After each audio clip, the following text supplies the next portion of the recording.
Pois quem ainda não está inscrito no canal do YouTube do CRFES, passa lá, se inscreve, que todos os Capacifarmas, quando os ministrantes autorizam, a gente faz questão de gravar e deixar lá à disposição para os colegas assistirem quando for mais conveniente para eles, né? Então, eu queria desejar a todos uma boa noite de evento e chamar a doutora Áurea para dar aí prosseguimento e boas-vindas ao doutora Ari. Obrigada, doutora Denise. Não tinha te visto ainda, Áurea. Ai, meu Deus, não tinha me achado ainda. Não tinha te achado, não. Sala cheia. Boa noite, obrigada, doutor Leandro, nosso presidente, pela oportunidade, pela disponibilidade, né? E boa noite a todos os farmacêuticos e acadêmicos de farmácia. Estou acompanhando aqui que tem muita gente chegando, né? E ainda para chegar nesse encontro. O GT de Pix, ainda bem, né, que desde que foi criado sempre tem muito assunto para colocar à disposição aqui de todos, né, muitos conhecimentos, a gente está numa área relativamente ainda desconhecida pela nossa classe, né, e ficamos muito felizes aí pelo acolhimento, pela recepção do Conselho de Farmácia para esse tema, né? Realmente tão discutido ultimamente e ainda tão pouco conhecido, né? Não só por nós farmacêuticos, por todos os profissionais da área de saúde ainda. A gente vai acompanhar aqui hoje que as pesquisas são bem recentes, né? Que a gente tem a trazer aí.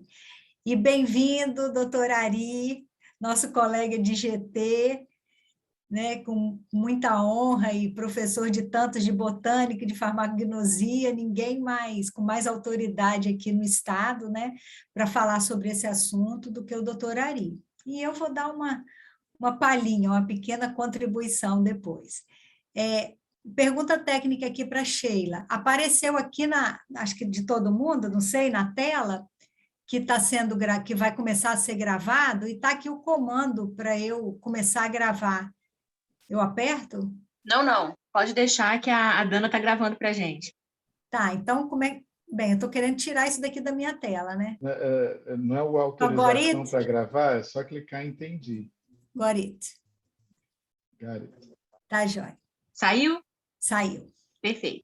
Então, boa noite a todos, mais uma vez, e que vocês aproveitem ao máximo, anotem as perguntas, né, vão anotando no chat, que na medida do possível a gente vai atendê-las no final da nossa explanação.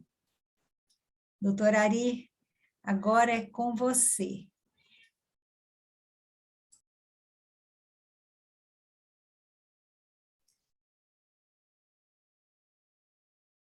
Ah, meu Deus, ele me permite compartilhar. Ah, permite, tá certo.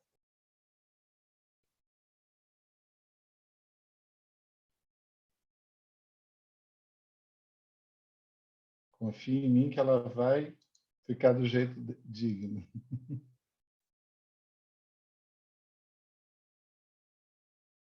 Bom, mais uma vez, então, boa noite a todos. Eu queria muito agradecer a oportunidade de tratar desse tema,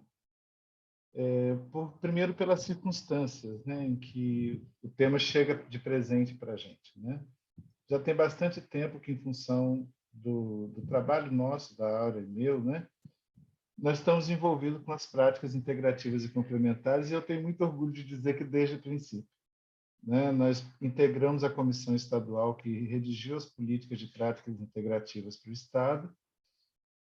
Foi em 2013, nós não temos nenhum mérito assim, de pioneirismo, porque, na verdade, nós, apesar de termos sido o segundo Estado do Brasil a ter uma política de práticas integrativas, nós já estávamos bem atrasados em relação à aprovação da política nacional, que foi em 2006, e que, por sua vez, já estava bastante atrasado em relação ao ano de 86, que foi quando a OMS instituiu o olhar das práticas integrativas e complementares. E entre as muitas coisas que estão incluídas nessa prática está a fitoterapia, que, por definição, a fitoterapia inclui, o âmbito de trabalho dela são os extratos vegetais sem processo de purificação, ou seja, de isolamento de substâncias químicas. A gente pode ter beneficiamento, a gente pode ter enriquecimento desse extrato, que significa favorecer uma determinada fração de compostos em relação à outra, mas a gente não isola substâncias. A farmacognosia, o fitomedicamento, por definição, inclusive de lei, ele não pode ter substâncias químicas isoladas, sintéticas, e nem de origem natural, se elas forem purificadas e adicionadas. Eles mudam de categoria de registro, né? E, assim, como a gente também estava... Esse tema é relativamente novo, vocês imaginam, o primeiro movimento legal em relação a cannabis foi de 2015, quem deu forma, registro, autorização de importação é 2019, né, uma RDC de 2019.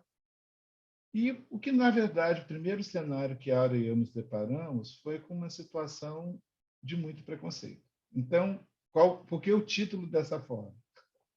Canabinoides para mais além de cannabis.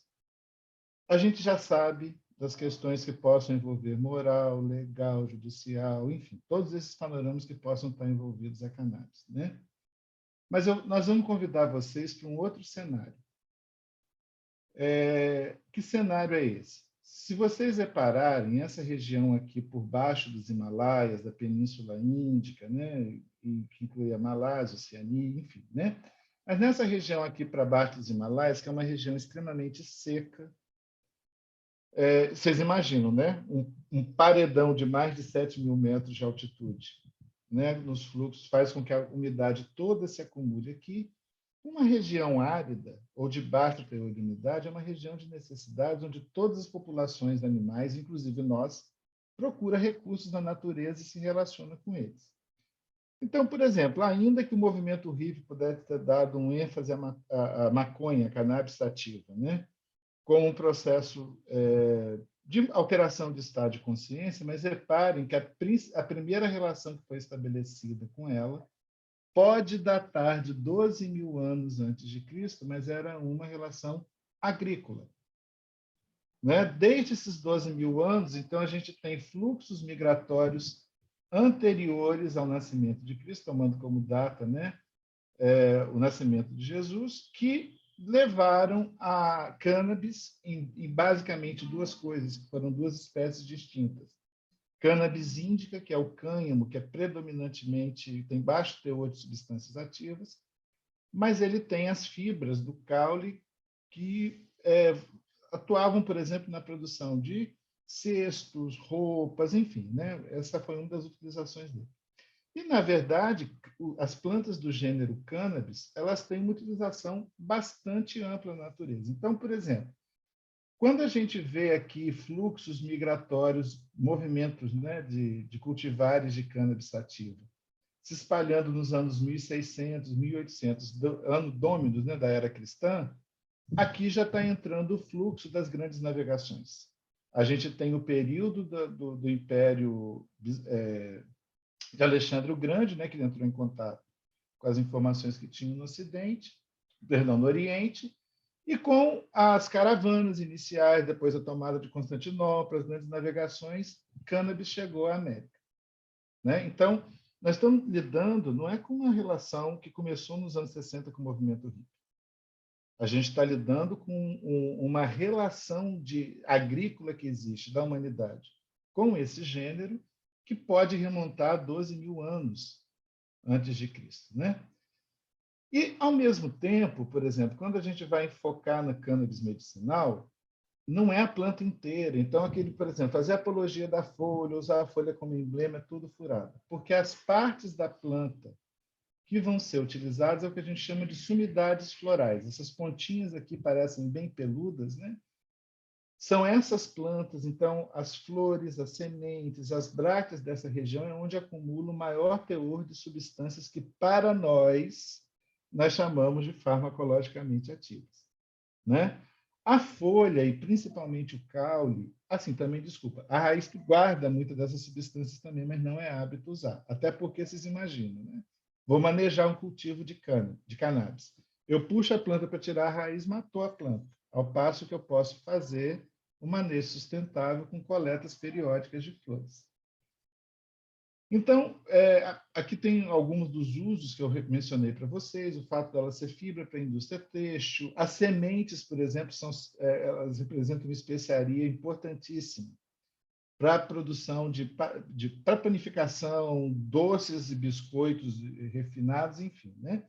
E, gente, eu volto a dizer para vocês, vamos pensar nessa planta num lugar árido, onde falta água não é por calor, é porque ela está congelada ou está em geleira.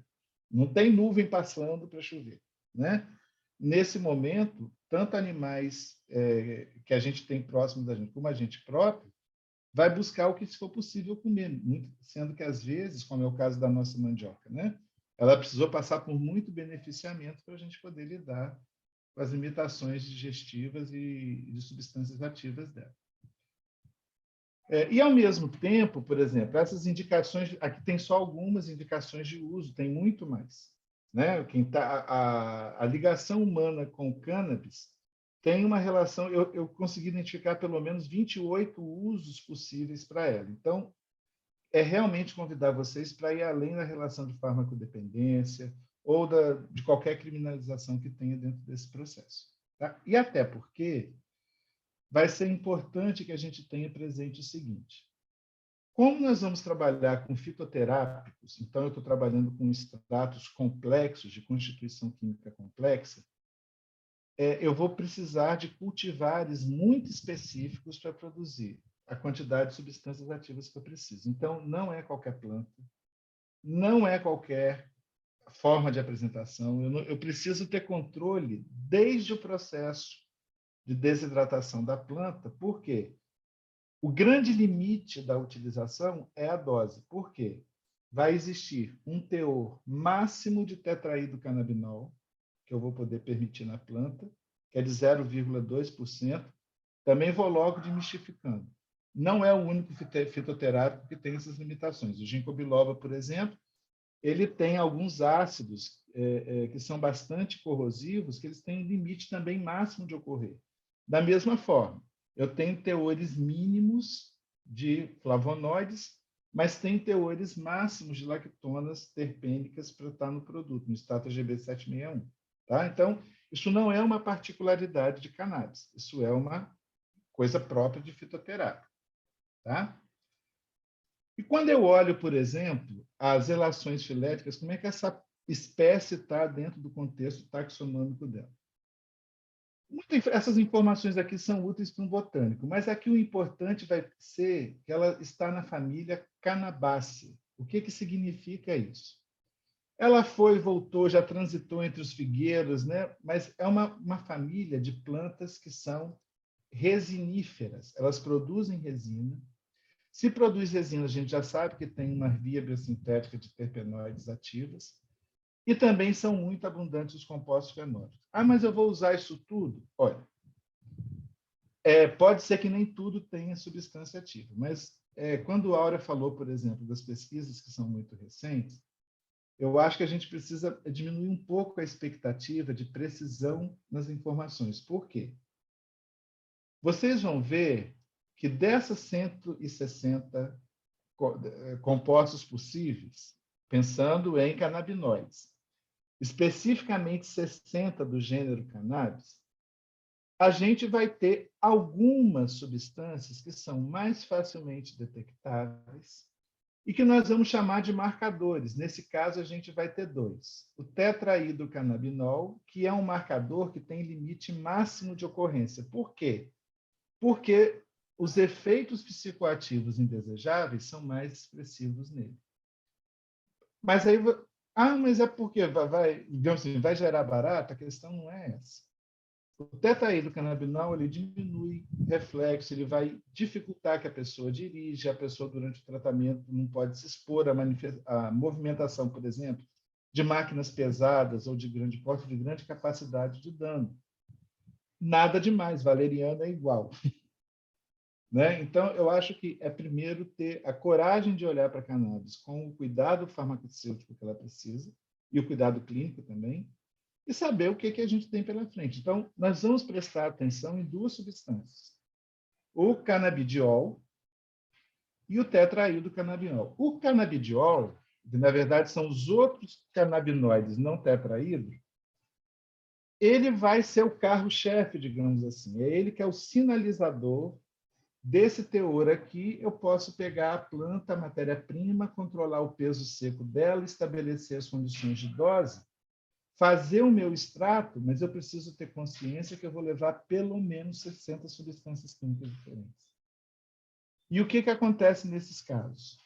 A gente escolhe um ou outro para explicar mecanismo de ação, que é o que a gente conhece. Mas eu posso garantir para vocês que em 60 substâncias, se forem só elas, tem muito mais coisa que a gente não conhece do que conhece.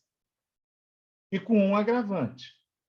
O efeito, que é o concreto que a gente tem, porque ninguém chega para pedir autorização de importação ou autorização de uso de uma coisa que não funciona.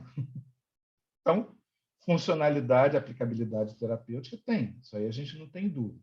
Mas eu preciso ter consciência, e é uma consciência humilde mesmo. O que a gente desconhece é muito maior do que o que a gente conhece nessa história, né? E como aconteceu também com o caso dos receptores muscarínicos, dos nicotínicos, tudo é nome de alcaloide, nome de gênero de planta, né? Ou às vezes de epíteto de espécies, Amanita muscaria, nicotina tabaco, né? Muitos desses receptores que são nossos próprios foram mapeados a partir do momento que essas substâncias químicas xenobióticas, ou seja, externas a nós, foram identificadas. Da mesma forma, os receptores que nós vamos chamar de canabinoides. Por quê? Existem determinadas substâncias que não são análogas quimicamente ao canabinoide. Aqui eu peguei, por exemplo, a figura 3D do tetraidrocannabinol. E aqui a anandamida, que é uma substância endógena que nós temos na gente e que se ligam a receptores de membrana, onde o grupo de canabinoides vai se ligar também. Mas nós só conseguimos mapear onde era a partir da identificação desses canabinoides em plantas, né? Tanto que essas substâncias do padrão da anandamida, elas são chamadas de endocannabinoides. O termo canabinoide sensu estrito, ele está mais adequado àquilo que é originado de planta. Mas aí o que acontece? Eu vou voltar só um pouquinho o slide aqui para vocês verem. Reparem aqui o THC. Olha, a gente vai pegar essa região aqui da molécula bem planar, né? Reparem essa hidroxila fenólica aqui. Reproduzindo aqui no canabidiol, olha, uma outra região bem planar. Se vocês pegarem aqui o canabigerol, ele tem esse mesmo anel, mas aqui é aberto. Isso já está falando para a gente a respeito de uma geometria diferente, né? Isso vai sinalizando, isso abriu espaço para a síntese de moléculas menores, que são os canabinoides sintéticos, que atuam também nos mesmos receptores. Então, agora, diante desse cenário, a gente sabe que tem os endocannabinoides, substâncias próprias, xenobióticas, a gente vai ter os canabinoides extraídos de planta, que nós vamos chamar agora de fitocannabinoides. O termo não é o melhor, mas é só para a gente distinguir endocannabinoide, fitocannabinoides e canabinoides sintéticos. E agora eu vou pedir à Áurea, vou interromper meu compartilhamento, para a Áurea comentar um pouquinho sobre esse sistema endógeno dos canabinoides. Certo, agora vou eu compartilhar aqui. Eu estou impedida de compartilhar, alguém tem que me liberar aí. Coloquei você como co-anfitriã. Tenta agora sim.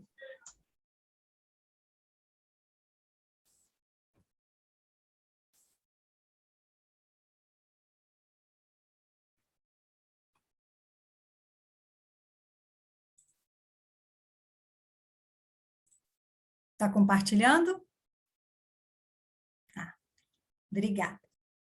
Bem, como o professor Ari já introduziu muito bem, né? para minha parte, né, ficou cabendo a mim dar uma ideia a vocês do que são as ações, né, tanto desses endocannabinoides como dos canabinoides, aliás, para a gente compreender os canabinoides, né, que estão presentes nos produtos derivados de cannabis e por que esse interesse todo. Então, como o Ari realmente falou, a gente tem que, né, e é o correto, encarar os produtos derivados de cannabis como um fitoterápico, são medicamentos, não estão ainda registrados como tal, né? Mas eles são medicamentos, sim, são fitoterápicos, né, da classe dos fitoterápicos. Bem, também como a Ari falou, a utilização, né, da espécie cannabis, ela remonta de tempos muito longínquos do nosso. Eu achei aqui, coloquei por curiosidade, uma gravura que foi encontrada no deserto de Gobi, mais ou menos 2.700 anos atrás, né, que mostra homens, né, ilustração de homens, talvez ensinando a usar um certo tipo de planta medicinal. E os botânicos caracterizaram esse desenho aí, né, essa planta verde que está aparecendo aí, como uma da espécie cannabis. A descoberta, vou só colocar uma coisa aqui para mim. A descoberta do primeiro canabidiol da cannabis, ela remonta de 64, né? Não está tão distante da gente, está próximo, né? Mas era de se esperar que, se o THC foi descoberto por esses dois cientistas aqui israelenses, que até hoje os israelenses eles fazem bastante pesquisa nessa parte de tanto sistema endocannabinoide, como também como os produtos derivados de cannabis, né? Então, o Mechoulam tem como... aliás, ele é conhecido, né, como descobridor, como elucidador da estrutura do THC. Logo depois também ele conseguiu chegar, né, à elucidação da estrutura do canabidiol. E ele era fascinado, né, por todo o poder terapêutico e de ligações, de modificações no nosso organismo, que todos os produtos, né, os canabinoides tinham de importância para a gente, que ele relatou, ele fala sobre a cannabis sativa como um tesouro farmacológico, né, nos escritos dele. Aqui eu trouxe também, por curiosidade, porque eu gostei muito de ter achado, o artigo original do Mechoulam, né, de 64, quando ele submeteu esse artigo, né, mostrando aí as estruturas possíveis, né, para o THC. Bem, anos mais tarde, né, alguns anos, 30 anos mais tarde, as pesquisas conseguiram avançar. Até então não era porque o pessoal não estava conseguindo pesquisar, mas a gente sabe, né, como já foi lembrado aqui, que numa planta nós temos um sistema enorme e intrincado de compostos químicos, né, e que é difícil o isolamento deles, e principalmente a verificação de ligantes, né, de como é que eles atuam no organismo.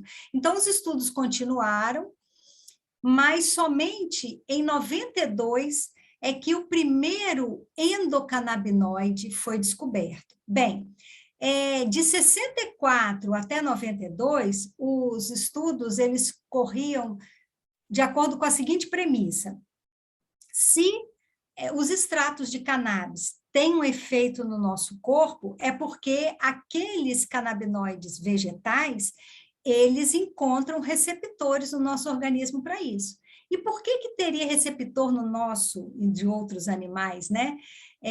Para canabinoides externos, né? Para canabinoides derivados de vegetal, se o nosso próprio corpo não produzisse alguma coisa, algum ligante semelhante para esses receptores, né? Então, a investigação sempre foi atrás disso, e só em 92 foi descoberta a estrutura da anandamida, né?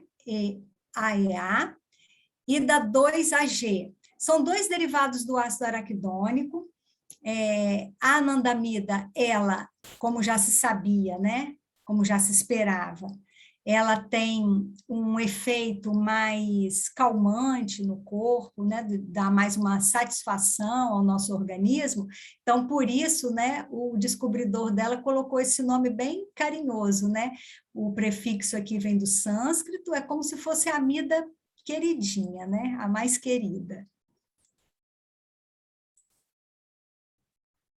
Bem, por aí, então, a gente vê uma linha do tempo, mais ou menos aqui, da descoberta dos endocannabinoides. A partir daí, se descobriu, né? Antes disso, um pouquinho, os receptores, né? O receptor CB1, canabinoide 1, em 88, e em 93 é que foi se descobrir o segundo tipo de receptor canabinoide, CB2, existem outros, eles são semelhantes entre si, né? As pequenas diferenças é que vão dar as funções farmacológicas, os efeitos farmacológicos distintos, né? E em toda essa linha do tempo aqui, olha, foram descobrindo mais moléculas, essas aqui são enzimas, que atuam na construção e outras na degradação dos endocannabinoides, que são essenciais para todo o funcionamento e equilíbrio desse sistema no nosso corpo, né?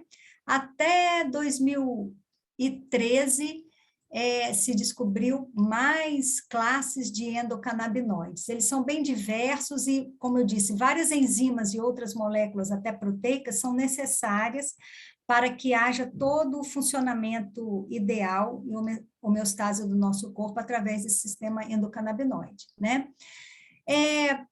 Para a gente, então, estudar, né? Não é o caso de hoje, né? Mas para a gente se preparar para estudar a farmacologia dos canabinoides, a gente tem que entender, sim, a interação molecular dos ligantes, que são os canabinoides, com os seus receptores já conhecidos e alguns supostos receptores também, né? Esse outro autor aqui, Chabad, ele também é um judeu, ele fala, né, que é uma verdadeira dança o mecanismo de equilíbrio entre as moléculas ligantes, receptores, os cofatores no sistema endocannabinoide. Realmente ele é muito intricado e está distribuído por todo o nosso corpo. Aqui também, eu só adiantei aqui um pouquinho das referências para mostrar a vocês como a gente tem referência nova e como mesmo na pandemia se produziu aí, né, pesquisa, principalmente, né, para os fitocannabinoides, os efeitos dos produtos derivados de cannabis no nosso corpo, tamanha importância, né, e a contribuição que esse tipo de produto, esse tipo de fármaco nos oferece, né? Aqui no Brasil, em alguns outros países também, a gente ainda tem como base tratar doenças que são crônicas e difícil tratamento, né? Os produtos derivados de cannabis são aqueles que você vai, o prescritor vai lançar mão dele depois de que outras alternativas mais convencionais já foram esgotadas, como numa conversa anterior com o Ari, ele me lembrou, isso não é exclusividade dos produtos derivados de cannabis, o Roacultan é assim também, né? O médico tem que esgotar outros antimicrobianos para lançar mão do Roacultan, ou pelo menos é isso que se tem como lei, né? Então, a princípio, a gente vê muitos trabalhos e ouve médicos, né, relatarem as suas experiências exitosas em casos como epilepsia, ansiedades mais graves, Parkinson, Alzheimer, dor crônica, fibromialgia, autismo, depressão também mais profunda, demência, alguns tipos de câncer, né? principalmente pacientes já mais terminais, mas a gente sabe também existem estudos, né, que mostram a contribuição desses produtos controlando o sono, né, equilibrando o sono, na recuperação muscular, tanto numa recuperação para recuperar o tônus muscular, mas também para equilibrar o seu estado de relaxamento, né, portanto, para combater aí as espasticidades que às vezes aparecem, na estimulação do apetite, também por atuar em vários sistemas do nosso corpo, a gente vê também o uso exitoso já em pacientes com doenças de Crohn, porque tanto modula a contração muscular do intestino, como também atua na permeabilidade do epitélio intestinal. Isso tudo porque em todos esses lugares existem receptores para os canabinoides. A própria Anvisa relata que tem mais de 40 especialidades médicas trabalhando com afinco na prescrição, né, desses produtos e usando em centenas de CIDs aí, né? Bem, o Ari acho que já deu uma boa elucidada nisso daqui, o que são esses produtos derivados de cannabis, né, e ele vai falar melhor depois, mas, enfim, a gente só para diferenciar os canabinoides que a gente produz dos canabinoides sintéticos, né, muitos autores usam essa terminologia de fitocannabinoides. Os mais abundantes nos extratos e os que nos mostram potencial farmacológico mais proeminente é o canabidiol e o tetrahidrocannabidiol, THC. Bem, por que a gente quis muito, né, trazer esse assunto para vocês, né? Trata-se de uma prática integrativa, porque é fitoterapia, mas principalmente porque também na nossa profissão, as nossas legislações específicas, elas estão avançando nesse sentido, né?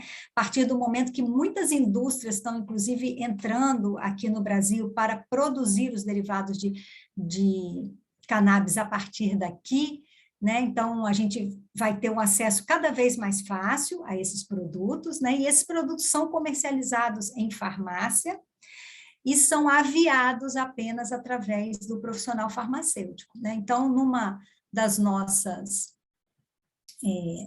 leis aí, né, na resolução 680, no artigo 6º, diz que o farmacêutico, ele, ao aviar, né, esses medicamentos, ele tem que prestar atenção, né, porque é responsabilidade dele garantir o uso racional desse tipo de produto, de medicamento. E o uso racional envolve farmacoepidemiologia, envolve você saber, pelo menos do que já está esclarecido, das interações farmacêuticas que esses produtos podem apresentar, dos efeitos adversos,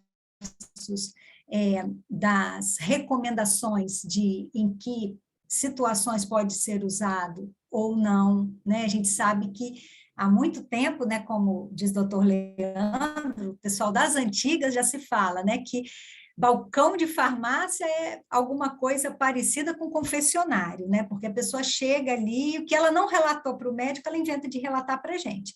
Então, aí a responsabilidade está na mão da gente, né? Se a gente tem ciência, a gente não pode negligenciar. Então, vai falar se toma aquele chazinho periódico à noite, né? Se está usando suplementos que foram indicados por nutricionista ou pela vizinha do lado, muitas dessas coisas não é relatado para o médico, e cabe a gente se manter sempre atualizado, né, para saber os cuidados a serem tomados e observados com esses pacientes e se comunicar com os médicos.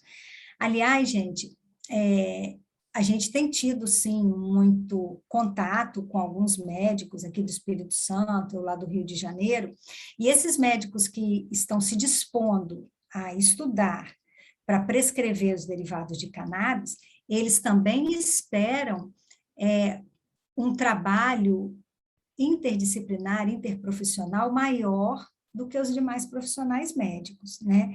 Então, alguns deles relatam para a gente que eles estão esperando a parceria aí dos profissionais farmacêuticos, né, na ajuda ao monitoramento desses pacientes aí que fazem o uso de produtos derivados da cannabis. Bem, e o que a gente chama de sistema endocannabinoide não é um sistema feito por órgãos específicos, tecidos, não, é um sistema molecular, né? É um sistema compreendido por receptores, moléculas que se ligam a esses receptores, moléculas que preparam esses ligantes, né? Enzimas, muitas enzimas de clivagem, aí, de síntese, né? Segundos mensageiros, parceiros desses receptores e outros ativadores. Então, esse conjunto de moléculas que estão distribuídas, são produzidas e se encontram praticamente no nosso corpo todo, é que a gente chama de sistema endocannabinoide. Aurélia, Oi. só um instantinho, tem uma pergunta no chat que pergunta o que é o canabidiol full spectrum. É exatamente isso que a Aurélia descreveu agora. Que é o... Esse sistema endocannabinoide. Eu estou com uma dificuldade técnica, que eu tenho uma barra preta que aparece aqui em cima e eu não consigo ler. Não, pode deixar que eu estou vendo o chat. Não, mas eu não estou conseguindo ler meu slide totalmente. Essa barra não some, não, né? Essa barra não some. Aurélia, tem sim. Você tem como arrastar ela e colocá-la para cima. Tenta arrastar ela. Arrastei. Ou para o lado. Foi? Conseguiu? Tá, agora foi. Tá bom, tá joia. Obrigada. Bem, Nada. Esses receptores de membrana, que a gente fala, né, a maioria está na membrana citoplasmática da célula, então eles estão virados mais para a superfície celular, né, mas alguns deles também estão dentro da célula, em algumas organelas, como lisossomos, mitocôndrias, e outros estão na membrana citoplasmática, porém virados para dentro da célula. Os receptores mais conhecidos, mais estudados até então, são o receptor canabinoide 1 e o 2, CB1, CB2, e receberam esse nome pela ordem com que eles foram descobertos, né? O CB1, ele é o mais abundante no sistema nervoso central, né? E ele é o responsável pela maior parte dos efeitos psicotrópicos dos endocannabinoides, também dos exocannabinoides, os que vêm de fora também. Efeito psicotrópico, minha gente, não quer dizer que são efeitos alucinógenos, tá? Também podem ser, mas existem aqueles que vocês conhecem muito bem, que são os ansiolíticos, por exemplo, né, antidepressivos e tudo mais. E o CB2, ele tem a expressão maior dele no sistema imunológico que está espalhado para o nosso corpo todo, porque atua tanto em órgãos linfóides, como também no tecido linfóide, nos tecidos imunológicos pelo corpo afora. Na micróglia, que nada mais são também do que células de defesa, portanto, o sistema imunológico do sistema nervoso central, e em vários outros tecidos, principalmente nos tecidos conjuntivos. Em alguns tecidos epiteliais, como da pele, do intestino e das gônadas. Aqui, olha, para vocês terem ideia, o Ari também trouxe fotos bem bonitas lá dos ligantes, né? Aqui eu trago dos receptores, né? São modelagens moleculares por cristalização. Esse do CB1 é uma proteína, um receptor ligado à proteína G, é a classe mais comum dos receptores de membrana, esses ligados a outras proteínas internas aqui, que são as proteínas G. Aqui a inserção dele na membrana citoplasmática, mostrando que uma boa parte da molécula, essa daqui de cima, fica exposta para o lado externo da célula, outra pequena parte para o lado interno da célula, onde se liga à proteína G. Aqui esse receptor isolado da proteína G, né, uma cadeia polipeptídica, né? E aqui eu coloquei em destaque um local onde anandanida, o 2-AG, se ligam e estimulam esses receptores aqui. Então, essas moléculas aqui, ó, que estão mais coloridinhas, estão representando os ligandes. Nessas pesquisas de modelagem molecular, se usa canabinoides sintéticos, né, para se ter maior controle da molécula, do sítio de ligação. Aqui o CB2 é muito parecido com o CB1, né? Pequenas diversidades estruturais é que fazem toda a diferença no efeito causado a partir da ligação desse receptor, né? Também é um receptor de membrana ligado à proteína G, então depende dessas outras proteínas citoplasmáticas para ter a sua ação. Aqui o receptor CB2, o local onde os ligantes se encaixam, né? Se ligam, né? Aos seus principais sítios de ligação aqui dentro. Bem, esses estudos aqui remontam de 2018 para cá, então é tudo muito recente, daí, né, vocês constatam, né, que aquilo que o Ari já falou, que muita coisa está para ser estudada ainda, muita coisa a gente não conhece ainda, tá? Os tipos de canabinoides, então, a gente classifica aqui de acordo com aonde que eles são produzidos, né, de onde que eles vêm. Os endocannabinoides, do nosso próprio organismo, os fito da cannabis, e os canabinoides sintéticos em laboratórios, eles são usados farmacologicamente? São, mas a preferência é dada aos naturais, aos derivados de planta, né, os fitoderivados, porque no extrato em si, né, existe toda aquela sinergia com as outras moléculas vegetais encontradas ali. Aurélia, Oi. só outra pergunta do chat. Está perguntando o que é o entourage quando se fala em canabidiol. É exatamente isso que a Áurea falou. A gente vai trabalhar com um extrato que tem título e com o nome de canabidiol, mas ele, na verdade, representa esse conjunto todo de fitocannabinoides sintetizados pela planta que estão presentes ali. E, de fato, o entourage surge da onde? O efeito terapêutico do extrato é resultado de todas essas moléculas interagindo. A gente dá nome a uma só, mas é todo esse conjunto complexo interagindo. Por isso que é um entourage.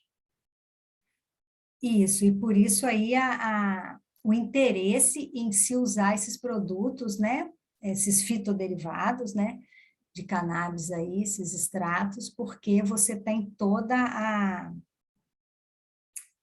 vantagem, né, a vantagem da sinergia aí de todas essas moléculas. Aqui também, só para vocês terem ideia, aqui são endocannabinoides, né, são ligantes. Tem principalmente essas amidas, né? Tem a estrutura bem parecida, né? O THC é diferente. Por isso também que o efeito é tão diferente também. Mas todas essas outras moléculas aqui, na sua maioria enzimas, elas são de extrema importância para que o sistema endocannabinoide ele funcione. Né? Então, precisa de todas para o metabolismo correto, e é o sistema canabinoide o responsável por grande parte da homeostase do nosso organismo, né? Regula muitas, cada vez mais a gente descobre de tantas outras, né, funções no nosso organismo, cadeias metabólicas, né, pequenas e grandes, né? Muitas delas sofrem influência do sistema endocannabinoide. Também, né, para começar a ter também uma ideia, né, o THC, ele encontra ligação, ele consegue se ligar e atuar tanto no CB1 como no CB2, o canabinol no CB2, o canabidinol, ele já tem um efeito nos dois tipos de receptores, só que a ação dele não é tão direta, ele atua inibindo alostericamente alguns sítios, né, desses receptores aqui, tá? Também só para a gente lembra o que é sítio alostérico? É aquela região da molécula que não é propriamente o local de ligação do ligante direto e exclusivo dela, né? Quando você tem uma inibição competitiva, a molécula que está inibindo competitivamente, ela bloqueia o sítio de ligação, que é o sítio de ação, né? Quando você tem uma molécula que faz uma inibição alostérica, ela atua em outra parte da molécula, e essa ligação nessa outra parte da molécula, nesse sítio alostérico, né, causa uma alteração do sítio de ligação propriamente dito, que iria dar à molécula aquela devida ação dela, tá? Então, quando a gente fala em regulagem, em equilíbrio, né, o canabidiol, ele, em vários locais do nosso corpo, não só em neurônios, ele atua desse jeito, equilibrando as reações, né, fazendo com que grande parte do metabolismo do nosso corpo não extrapole o ponto de reagir mais do que iria reagir, né? Lembrando que uma premissa na biologia celular e molecular é que a célula, ela trabalha sobre o regime da economia máxima. Então, você não vai ver célula produzindo qualquer tipo de molécula em demasia para estocar, para descansar no dia seguinte. Não. Ela vai produzir as suas moléculas de acordo com a demanda. O que está vindo para aquele organismo e que exige que aquele organismo responda, né? Por exemplo, nas células musculares, né? A célula muscular, ela só vai produzir as proteínas do citoesqueleto em maior quantidade se você forçar ela a trabalhar mais. Você pode tomar o anabolizante que for, mas se você não fizer aquela célula trabalhar, a célula muscular pode até crescer, mas ela não vai crescer formando proteínas de contração. Mesma coisa para o sistema endocannabinoide, né? Nós produzimos os nossos canabinoides próprios, mas só vamos produzir a partir do momento que o organismo tiver necessidade dele.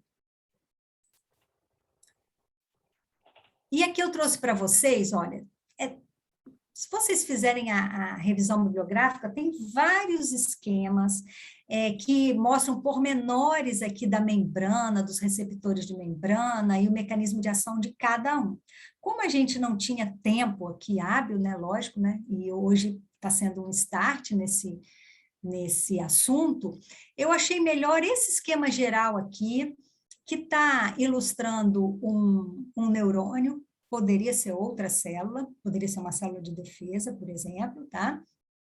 Mas que mostra, olha, por exemplo, aqui, ó, em verdinho, CB1, em vermelho, CB2, em azul e em violeta, outros 2 tipos de receptores canabinoides, que não são esses tão conhecidos, mas que existem e influenciam totalmente também no funcionamento do nosso corpo, né? Mostrando aqui também os 2 endocannabinoides que a gente produz em maior escala, né? Os mais importantes, o 2-AG e a anandamida, mostrando que a anandamida também se encontra aqui dentro da célula, como também o 2-AG aqui, se encontra aqui dentro da célula. Por quê? Porque além de receptores de membrana, existem transportadores de membrana que transportam esses endocannabinoides de fora para dentro, de dentro para fora, dependendo da necessidade. Eles tanto podem ser produzidos pela própria célula e serem jogados para fora para atuar em receptor de superfície daquela mesma célula, e alguns neurônios fazem isso, como eles também podem vir de outras células, atuar em receptores de superfície de membrana, de células vizinhas ou célula à distância, ou então ser transportado para dentro daquela célula e ter a sua atuação no metabolismo de lipídios importantes, que modulam, por exemplo, os processos inflamatórios. Também eles encontram receptores nucleares, modulando também algumas transcrições gênicas, né? E aqui a gente explica muito da ação desses endocannabinoides até mesmo na fertilidade. Enfim, e várias enzimas aqui, ó, eu compliquei, né? Coloquei esse outro slide aqui, fazendo uma legenda, né, de quem é quem. Bem, espero ter facilitado. Existem transportadores intracelulares, ó, aqui, e essas enzimas aqui, existem enzimas de síntese, como enzimas de degradação, importantes para sintetizar o endocannabinoide quando o organismo precisa da ação dele e degradar o endocannabinoide que foi produzido e já não é mais necessário para que aquela ação seja regulada, né? As implicações clínicas assim mais básicas que a gente vê para o THC, por exemplo, né? Ele é um psicoativo, ele causa alterações emocionais, cognitivas, analgesia, hipotermia, estimulação do apetite, né? E aí a gente vai usar também, pode usar também como medicamento, dependendo da necessidade do paciente. O CDB, ele não é psicotrópico no sentido de ele não é alucinógeno, mas ele atua no sistema nervoso, tanto central como periférico também, em menor intensidade do que o THC, mas ele atua. Ele modula alguns efeitos comportamentais da homeostase e modula muito a imunidade do indivíduo, né? Aí eu trouxe o exemplo aqui também, exemplo de ação, né, do canabidiol na diminuição da dor, por exemplo, né? Então, existem alguns mecanismos propostos, também tem que ser ainda muito estudado e não é fácil o estudo, né? Então, algumas vezes se nota que o que ele faz é a inibição pré-sináptica da liberação dos neurotransmissores, quer dizer, ele atua naquele neurônio que vai liberar o neurotransmissor, fazendo com que ele não libere. Ele modula também a excitabilidade do neurônio pós-sináptico, daquele que está recebendo, ou que deve receber a estimulação elétrica, faz a ativação da via descendente inibitória da dor e reduz a sinalização neuroinflamatória, reduz a liberação daquelas moléculas, né, que são produzidas numa região de inflamação e que vão incidir em terminações nervosas, causando a dor. E muitos outros estudos mostram a participação, assim, a atuação, aliás, né, com muito êxito dos derivados de cannabis, como ansiolíticos, principalmente as pesquisas são feitas mais na base da ansiedade social, né, porque é mais fácil também de fazer pesquisa assim, mas também outras pesquisas mostram como a gente tem esses receptores, por exemplo, nas células cardíacas, principalmente as células do marcapasso do coração e as células que cuidam da defesa imunológica do coração, aliviando principalmente as inflamações. Também aqui, olha, um mecanismo reverso aqui, né? Alguns endocannabinoides, né? Tanto a anandanida como 2-AG, são produzidos nos nossos intestinos, no nível do epitélio dos nossos intestinos e aqui na parte submucosa do intestino, atuam em receptores neuronais ali, modulando a contratibilidade do intestino, modulando a permeabilidade intestinal e também dando um feedback para o sistema nervoso central. Também no fígado, existem os receptores 1 e 2, canabinoides, que fazem, alguns provocam apoptose e fibrólise, e outro estimula a sobrevivência da célula e diminui a fibrose no local. Então, eles se regulam também. Há necessidade da regulação desse sistema. Aqui, de um modo bem geral, também a regulação e pela presença do sistema canabinoide nas nossas células de defesa, chamando atenção aqui para linfócitos B, linfócitos T, acabou meu tempo, e macrófagos, também na regulação dos ossos, na formação de mais lamelas ósseas, de mais tecido ósseo para fortificar o nosso corpo, e também na degradação fisiológica, para sempre estar renovando a matriz óssea, então também somos dependentes do sistema canabinoide para isso, e a pele, principalmente em todos os seus eventos inflamatórios e secretórios, eles respondem bem aos ligantes endocannabinoides, porque eles têm os receptores também na pele. Tá? Aqui eu deixei para vocês, né, muitas das referências que a gente consultou, e agradeço aí a atenção de vocês. Passo agora para o doutor Ari dar continuidade. E como é que eu saio daqui? Bom, primeiro eu queria saber como é que está o tempo, porque Não, acabou. Acabou. Não, a gente pode prosseguir, concluir mais uns minutos aí, não sei qual é o tempo que você planejou, Ari.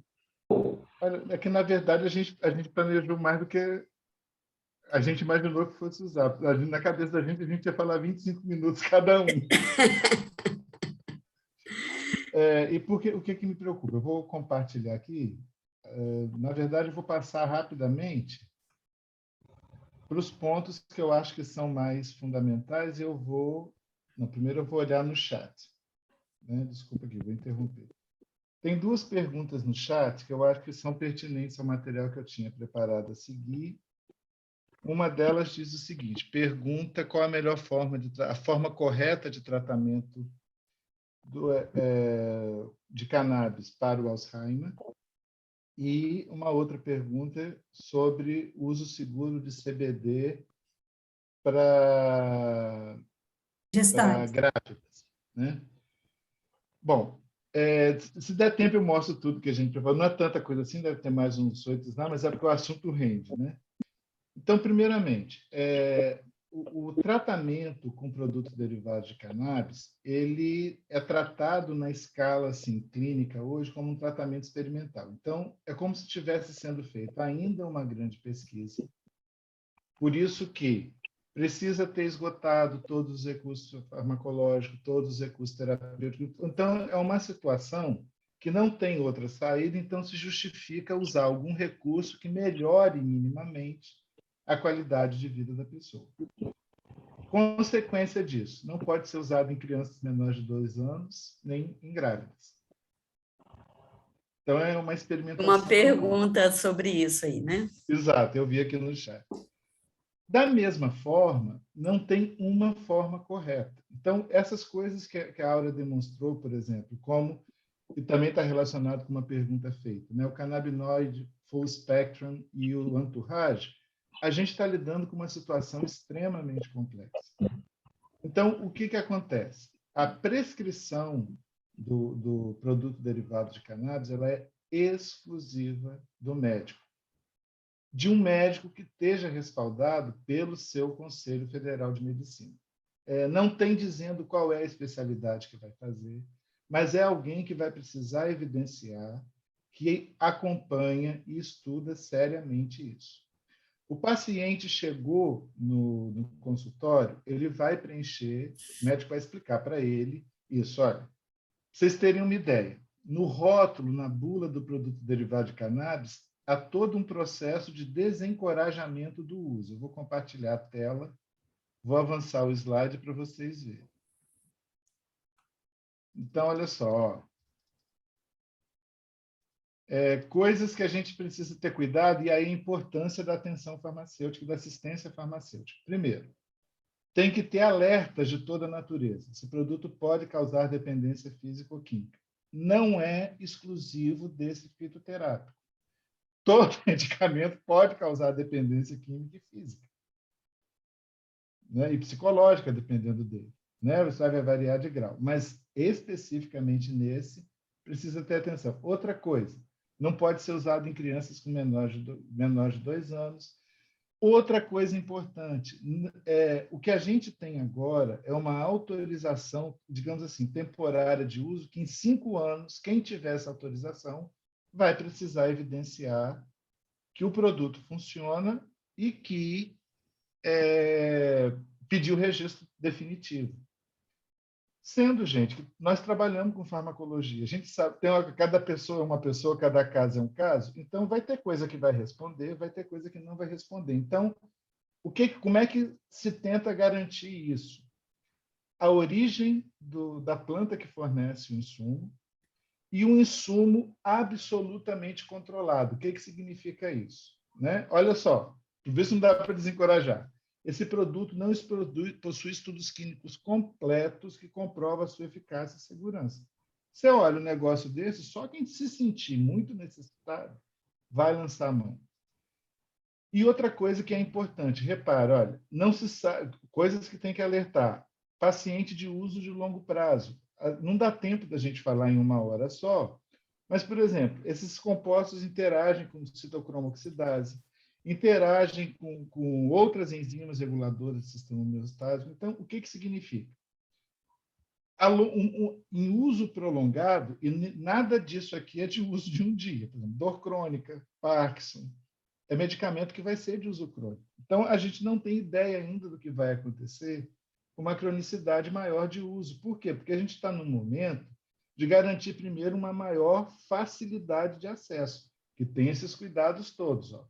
Durante o uso do produto, a pessoa não pode dirigir, não pode operar máquina pesada. Valeriana também faz isso, é planta igual. Mas quando é cannabis, a coisa ganha uma outra projeção, um outro tamanho, né? E isso, assim, quem é que pode dispensar? Exclusivamente farmacêutico. Um técnico em farmácia, um balconista, ninguém pode dispensar. Essa responsabilidade é nossa. Por que tem que ser nossa? Porque, por exemplo, não sou a favor disso, mas nesse momento as farmácias com manipulação não podem dispensar nem o produto acabado. Por quê? O temor de fracionar. Se vocês virem como é que produz um negócio desse, a produção é muito rudimentar. Então, o que te garante? Você faz o extrato, é feito com fluido supercrítico de CO2, porque depois evapora, não deixa resíduo, e pega esse resíduo, dissolve em óleo comestível. O que garante o uso? Uma cromatografia para dosar o teor de THC máximo e uma cromatografia para dosar o teor de canabidiol. Por que quer o teor de canabidiol?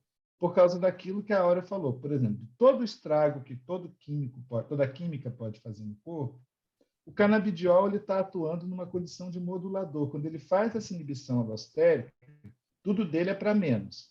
Então, assim, a atividade dele é real, é concreta, mas eu quero que o ansioso aprenda a lidar consigo mesmo. Eu não quero que ele seja dopado durante o dia e não saia de casa. Né? Então, são essas coisas que a gente precisa ver. E o que acontece? O sistema de monitoramento... desculpa, esqueci. É um medicamento que vai ser fitoterápico, que vai ser vendido com notificação de receita. Então, o que significa? Vai ter a notificação, vai ter a retenção da receita e a escrituração correspondente. Então, por exemplo, eu vou descansar, vou deixar qualquer pessoa dispensar na farmácia? Não estou doido. Né? Se eu quiser jogar essa roleta russa, né? E aí vem a derivação da responsabilidade farmacêutica, porque não tenham dúvida. Começou a usar, a chance dele encontrar um farmacêutico com algum problema maior do que ele voltar ao médico. Né? Nada contra os médicos estão trabalhando na dele, mas a probabilidade da gente encontrar é maior nesse sentido. Farmacovigilância. Por quê? Gente, olha, é um universo totalmente desconhecido. Quer ver? Bobeira. Tinha um xaropinho com codeína para tosse, antitussígeno, certo? Alguém impedia a meninada de descobrir que se virasse os 100 mililitros de uma vez, dava barato? Não tinha. Com produto derivado de cannabis é a mesma coisa. Se você tomar o frasco inteiro, em vez de tomar as gotas que correspondam, você vai ter barato do mesmo jeito. Você vai chegar... Mas isso é o quê? Iatrogênese. Isso é uma coisa que você não quer. Isso aí, normalmente a gente registra por acidente, e aí o que acontece? Pergunta quem sabe. Quais são os efeitos adversos que surgem por overdose, por exemplo, de canabidiol? Não sabe.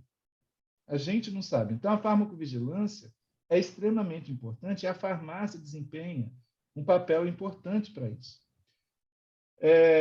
Outra coisa que é importante, quem faz a prescrição, ela é corresponsável pelo acompanhamento dessas reações adversas que podem acontecer, e tem mais, precisa dar assistência. Então, imagine um sistema intrincado, tipo se integra, né? O farmacêutico que dispensa registra, o médico que dispensa notifica, eles dois estão atuando. Quem importou o produto e deixou disponível no país está corresponsável do processo, essa engrenagem vai andar junta. O que tem de complexidade farmacológica tem de complexidade legal. Então, tinha uma pergunta, por exemplo, qual é a forma correta para o Alzheimer? Vai ser o clínico que vai decidir. Ele vai ter que ir experimentando o ponto em que o paciente dele respondeu adequadamente e o que é pior, muito provavelmente não vai se repetir. Um paciente vai... Por quê? Porque eu acabei me distraindo com o chat, não sei se a Aura falou disso. Esses receptores, gente, não são homogêneos assim. A população deles não é igual nem na gente mesmo e nem entre indivíduos de uma mesma espécie. Então, cada pessoa é uma pessoa por causa disso. Tem pessoa que vai responder mais de um jeito, tem pessoas que vão poder ser refratárias, né? Enfim, é um universo assim, muito desconhecido. Como todos os medicamentos, né? Se a gente fosse fazer realmente a assistência farmacêutica correta, a gente... Já falei aqui. Outra coisa importante que a gente vai precisar ver. Existe uma responsabilidade que a gente chama de monitoramento analítico, e eu vou logo falando para vocês. Eu não estranharia que surgisse também um monitoramento terapêutico. Por quê? Porque a gente faz tudo certinho na química, a gente faz tudo certinho na fitoquímica, tudo certinho na farmacotécnica, botou no organismo, já começa. É o que liga a proteína, o que não liga, o que desliga, o que fica em massa muscular, o que fica em tecido adiposo. Tem receptor em tecido adiposo para isso.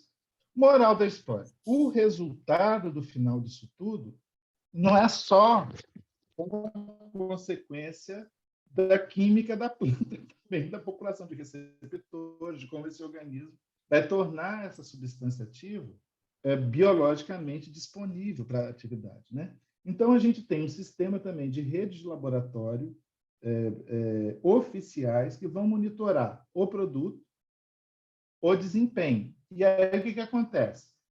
A gente farmacêutico que está dispensando, a empresa que está importando, o médico que está prescrevendo, a gente vai ter que ter disponibilidade para atender a esse monitoramento, porque atrás dele vem a fiscalização. Por quê? Porque se a gente não aceitar isso, com muita facilidade a gente vai para o tráfico ilegal de drogas. Isso tem que ser um sistema extremamente transparente, né? Eu corri com isso para dar espaço para ter perguntas, a gente vai deixar isso disponível para vocês, né, sem maiores problemas. Deixa eu ver se tem... Tem uma pergunta aqui sobre interações, porque eu tinha preparado aqui uma parte também, mas vi logo que não iria dar tempo, porque aí é um mundo, e como o Ari falou, também mostrei aqui na revisão bibliográfica, é um assunto ainda pouco explorado, né? Não se teve tempo de explorar tanto, e se trata de um fitoterápico, de um extrato, de uma entourage, como perguntaram aí, né? Então, você tem várias moléculas num dito produto derivado de cannabis, que é o que a lei mais usa, esse termo, né? Como é que você vai prever, então? Mas aí, eu fiz um levantamento, algumas bibliografias, algumas fontes, elas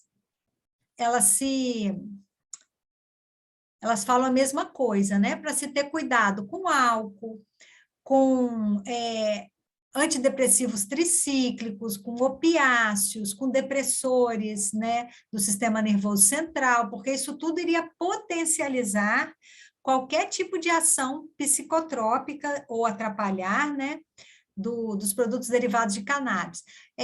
Medicamentos que têm bloqueadores de cálcio, já que se trata de uma ação especificamente com interação de receptor de membrana acoplado à proteína G, esses são dependentes a canais de cálcio. Então, os medicamentos, bloqueadores de canais de cálcio vão influenciar, sim. Pacientes que usam anticoagulantes, como a varfarina, né, pode aumentar a chance de hematoma, por quê? Porque nesse composto complexo aí dos derivados de cannabis, você tem também algumas moléculas que são anticoagulantes. Teofilina como vasodilatador, porque a cannabis pode diminuir os níveis de teofilina, né? Isso se conhece enquanto cannabis fumada, aspirada, né? Mas aí se tem todo o cuidado também com a medicação via oral, né? Como também esse sistema endocannabinoide, ele é muito dependente de uma grande quantidade de enzimas, então todo o sistema citocromo, ele está envolvido ali no sistema endocannabinoide. Então, se a pessoa também faz uso de algum medicamento que dependa do sistema citocromo, principalmente o P450, ele pode ter prejuízo porque o CDB inibe muitas enzimas desse ciclo do citocromo. Áurea, Oi. e nesse sentido, o que acontece? Medicamentos metabolizados pela citocromo P450, que são inativados por ela, eles tendem a aumentar a minha vida. Né? E lastimavelmente, isso vai acontecer com muitos desses psicotrópicos que a gente usa. Né? Então, tem uma outra pergunta nesse sentido. Em que a gente presta mais atenção? Que tipo de interações? Principalmente no metabolismo, na biotransformação de fármacos pela citocromo P450. Né? E dependendo do tipo de metabolismo, a gente já sabe... sim, com agravante. Tem canabinoide que inibe, mas tem canabinoide que é ativo. A citocromo P450. O canabidiol, que é o que a gente está prestando mais atenção dele, faz esse efeito inibidor, né? Então, basicamente, a gente precisa prestar atenção em medicamentos, mas também vou logo avisando, um monte de alimento faz isso. A coisa vem de planta, né? Prestar atenção nesse metabolismo, e fala que tem uma pergunta também que fala a respeito de exames laboratoriais, né? A citocromo P450 ela é uma enzima relativamente bastante distribuída no corpo inteiro, né? Mas assim, eu não consegui achar ainda sinalizadores de enzimas hepáticas, né? Então, basicamente, mas gente, ainda a gente não sabe se possa ter. Diante de um grande desconhecido, a tendência da gente, de uma maneira geral, é ser conservador. Conservador significa o quê? Monitorar função hepática, função renal, né? E que são as que a gente tem acesso mais fácil, né? Tem uma última pergunta aqui, pelo menos a que apareceu até agora, em relação à questão da descriminalização, deve ser, né? Do medicamento, como devemos tratar? Bem, é legalizado, né? Desde 2015 a gente já tem as legislações, aí você tem, né, Ari, na sua apresentação? Na verdade, são só duas que dão amparo legal, né? Mas engraçado, talvez pela minha natureza, eu entendi discriminação mesmo, né? Porque, por exemplo, olha, reparem que eu evitei usar a palavra maconha. Efetivamente, é a planta, é um dos nomes da planta. Maconha, cânhamo, em alguns lugares, cannabis, né? Então, eu acho que, primeiramente, eu acho que existe uma conduta que eu vou chamar de ética. eu, profissional, não posso abrir espaço para o preconceito. Eu tenho que verificar em mim, e eu estou falando porque eu tenho, o tamanho do meu preconceito. E não fazê-lo comparecer antes da necessidade. Sabe por quê? Eu vou compartilhar uma experiência que é pessoal, mas que me marcou muito. Por questões igualmente morais, eu fui muito resistente ao que a gente chama de célula-tronco, né? Não vou entrar nos méritos de concepção e tal, mas eu tinha uma resistência muito grande. Até o dia que eu vi um paraplégico falando que gostaria que as pessoas que eram contra pensassem como seria se fosse um filho dele precisando de um enxerto de células-tronco na coluna para voltar a andar. Eu continuei pensando igual sobre o que eu pensava, mas eu me abri a olhar para um modo diferente das coisas, né? Eu conheci por exemplo, no meio de todas essas coisas de produtos derivados de cannabis, no Brasil, o cigarro de maconha, os fumígenos não estão permitidos, os alimentos e tal. Nos Estados Unidos, para pacientes terminais, o cigarro de maconha é liberado hoje em praticamente todos os estados. Né? Então, o que eu acho? Eu preciso saber o tamanho do preconceito que eu tenho e não deixar que ele compareça na atenção de uma pessoa que se chegou a usar aquele produto é porque não tem mais alternativa para ela. Né? Ela está lá, mas é uma coisa boba. Uma coisa boba, eu não sei qual é o tamanho de uma coisa boba para uma pessoa que sofre de ansiedade, por exemplo. Eu vi alguns atletas nas Olimpíadas, né, que fazem uso do produto derivado de cannabis para controlar a ansiedade. Eu não sei o quanto isso representa na qualidade de vida deles e não me cabe julgar também. Né? Então, para mim, essa questão de preconceito, ela começa a lidar com o meu próprio e não deixar que ele compareça na atenção ao paciente. Né? Eu preciso ter confiança que o paciente chegou até mim acompanhado por um clínico, que eu vou dar a ele o melhor do meu trabalho como farmacêutico, daí para frente, o que a sociedade vai fazer com isso, ou o que eu mesmo vou fazer com isso, é outra coisa.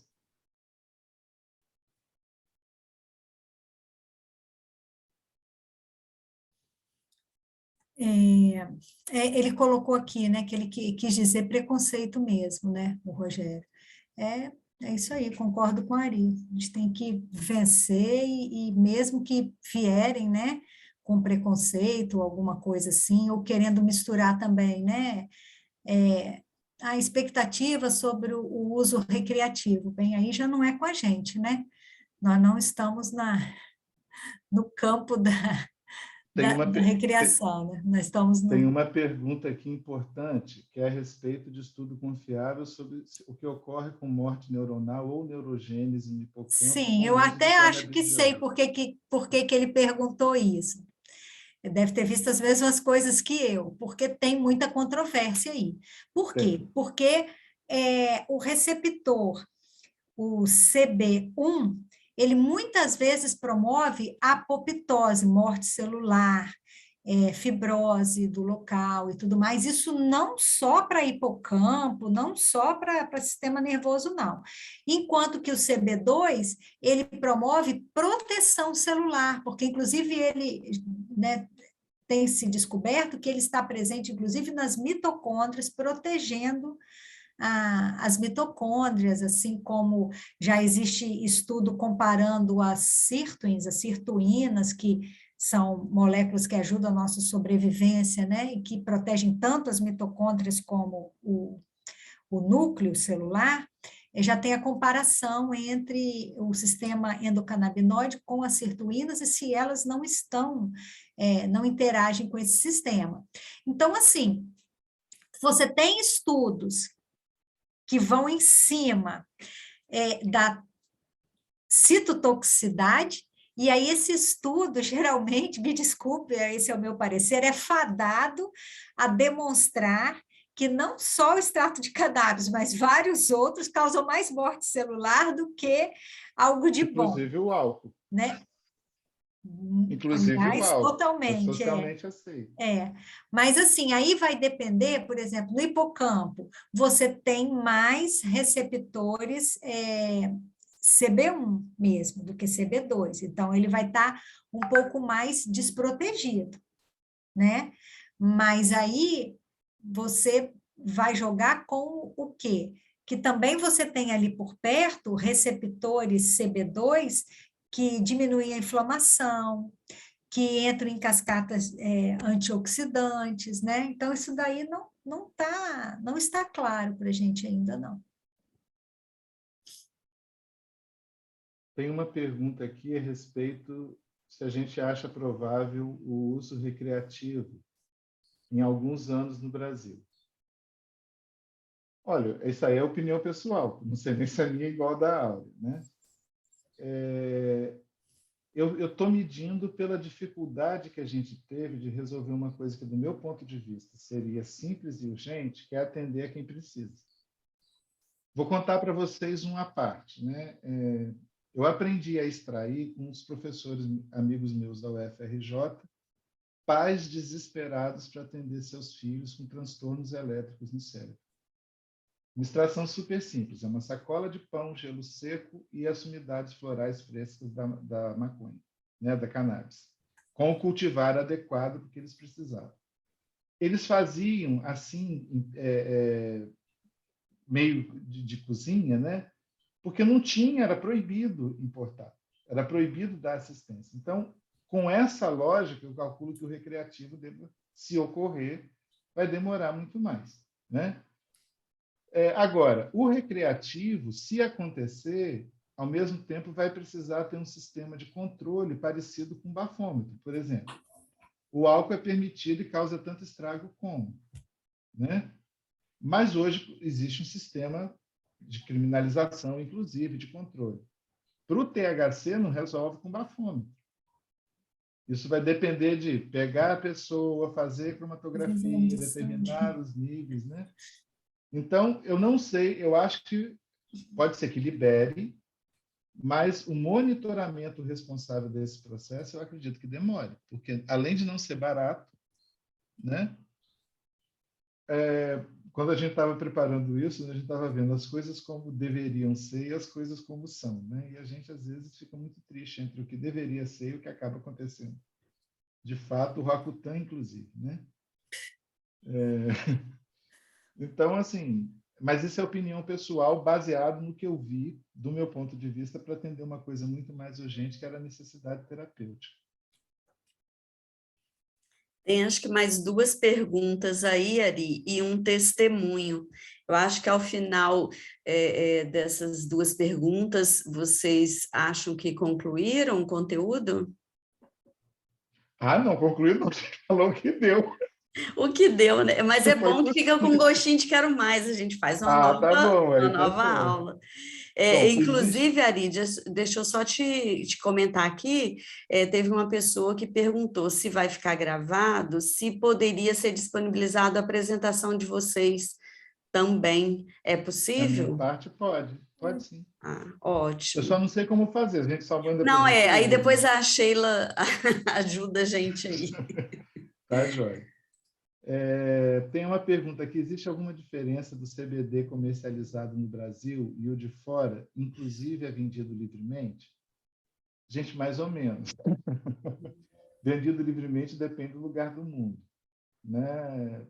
Países mais conservadores, o sistema regulatório é maior, né? Na verdade, não existe CBD legal produzido no Brasil. A gente tem autorização, não existe ainda, perdão. A gente tem autorização de importação e vai chegar aqui só como produto acabado, pelo menos por enquanto, né? As primeiras indústrias estão se estabelecendo aqui no Brasil, né? Mas são indústrias... Parece que tem duas indústrias brasileiras, mas a tecnologia toda de fora. Eu acho que aqui também, porque tem a Amanda também perguntou isso, né? Se existe alguma diferença entre a cannabis produzida no Brasil e importada, porque ela tem pacientes que só usam importada porque alegam ser melhor. Isso que a Ari falou, talvez o que ela está usando, a brasileira, ela não é feita ainda industrialmente como a importada é feita. Então, talvez está pegando de algum grupo aí que está fazendo com menos critério, Está fazendo né, Ari? artesanalmente. Então, o que acontece? Tudo começa, gente, na escolha da planta. Por exemplo, se alguém teve a oportunidade de conhecer cultivo de cannabis nos Estados Unidos ou na Holanda, não é assim do jeito que a gente pensa, não. Você tem padrões de plantas com tal característica que produz mais fibra, ou que produz mais THC, ou que produz mais canabidiol. Se você não pegar o cultivar certo e produzir a partir dele, você não obtém resultado terapêutico. E a questão não é moral do THC dar barato ou não. A questão é que ele não faz o que o canabidiol faz. O que a gente quer não é produzir um estado alterado de consciência. O que a gente quer é regular uma química cerebral que, de alguma maneira, não está funcionando direito. Por isso que, por exemplo, quando a Aura chama a atenção do efeito modulador do canabidiol, ele é mais interessante do que um inibidor ou um estimulador. Ele modula uma coisa que está funcionando mal e aí a gente vai... É como se você estivesse ajustando a sintonia fina de um equipamento, né? Então, não é porque é importado ou não. Se você cultivar, pegar o cultivar certo, que tem os teores de canabidióis que você precisa, e o teor e o limite de THC que você não precisa, ela vai funcionar. Então, estão vendo a importância de, nesse momento, pelo menos agora, segurar um pouco a produção, segurar um pouco o insumo? Por quê? Eu preciso ter resultado. Por quê? Se eu começar a usar qualquer coisa de qualquer jeito, isso tem hora que vai funcionar e tem hora que não vai. O passo seguinte é a descrença. Aí vai ser Drauzio Varela indo para a televisão falando que aquilo, com todo respeito, Menina, devia ter falado o nome, né? Que aquilo não funciona, que aquilo ali é uma enganação, que nunca funcionou. mas ele não é bobo, não é nada, ele já achei ele no YouTube fazendo apologia, defendendo. Está sempre do lado. Tomara que Deus o conserve assim, porque ele já fez outros... Ele está sempre com o time que está ganhando, né? Então, mas é assim, é como a Aura disse, não é uma questão de importado no Brasil, é o cultivar certo e o processo de extração adequado. Por exemplo, os meus amigos que me ensinaram a extrair tupiniquim, né? Logicamente, eles devem sofrer com isso. Tem hora que funciona, mas o resultado final das tentativas melhorou tanto a qualidade de vida dos filhos que, para eles, valeu a pena. Hoje, eles devem estar com outro recurso. Podemos seguir para o encerramento, Ari? Sim, se ninguém tem mais pergunta nenhuma. Não, a minha preocupação é com a hora, né? E as pessoas, de repente. Eu queria ler um depoimento aqui, que, na verdade, não é uma pergunta, mas eu acho que, para finalizar, acho bem legal, né? A Laís está dizendo aqui que um médico foi comprar o canabidiol na farmácia e disse que ela não andava. Diminuiu, depois que ela começou a usar, diminuiu a dose dos 2 controlados que ela usava, e com o tempo mostrou um vídeo dessa tia andando, depois de muito tempo sem andar, né? Então, um testemunho aí que ela está compartilhando, legal, né? De efetividade, né? E muito promissor, né? Enfim, a gente poder trabalhar com... Eu acho que atrás aí da liberação vamos dizer, da cannabis medicinal, pode vir outras também, né? E que a gente possa realmente se desenvolver em tratamento, porque uma medicina que se desenvolveu muito em diagnóstico e pouco em tratamento, não satisfaz ninguém, né? Não é o bem que ela traz, né? Verdade. Olha, vou me solidarizar aqui com as pessoas que estão só elogios aqui, aula perfeita, parabéns, forte abraço, excelente aula, sempre maravilhosos, só elogios aqui, e eu faço de todos eles as minhas palavras, agradecer imensamente a disponibilidade de vocês de compartilhar tanto conhecimento e tanta experiência que vocês têm conosco, e nessa aula que foi assim brilhante. Eu queria registrar a presença aqui, que nós estamos com mais uma conselheira presente, a doutora Camila Della Torre, que está aqui assistindo a aula conosco. Obrigada pela presença. Já tem aqui, olha, pessoa falando, já quero a próxima aula, então o grupo do Pix aí já pode ir agendando, que vai com certeza ser sucesso novamente, né?